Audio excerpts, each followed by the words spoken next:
बिस्मिल्लाहिर्रहमानिर्रहीम। मुख्तसर तज़किरा औलियाए खैबर पख्तूनख्वा औलियाए पेशावर का ज़िक्र करते हैं।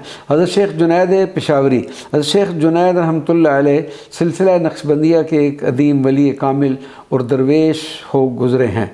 आप हज़रत शेख मोहम्मद याहिया अल-मारूफ़ हज़रत जी से बैत थे और उन्हीं की खिदमत में रहकर सलूक व मारिफत की मनाजिल तय की।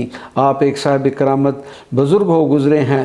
पेशावर में मुकीम होकर लोगों को याद इलाही की तालीम देना शुरू की। जो भी साइल आपकी खिदमत में हाज़िर होता अपना हिस्सा ज़रूर लेकर जाता। पेशावर शहर में आप रहमतुल्लाह अलैह का मज़ार मुबारक मरजा खलाइक व आम होने के साथ मारूफ़ है और लायक ज़ियारत है। हज़रत खुशहाल ख़ान खटक अकोड़ा खटक पश्तो ज़मान के अज़ीमुल मर्तबत और मारूफ़ व मशहूर शायर खुशहाल ख़ान खटक, जिन्होंने शायरी में एक मुनफरिद मुकाम हासिल किया।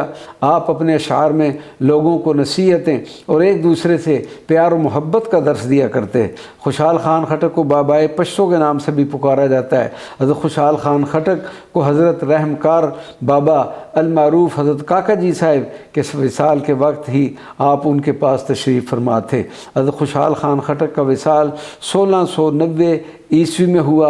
आपका मदार खैराबाद से आगे इलाका अकोड़ा खटक में वाक़ है, जो नहायत खूबसूरत अंदाज में तामीर हुआ है और लायक ज़ियारत है। वमा अलैना इल्लल बलागुल मुबीन।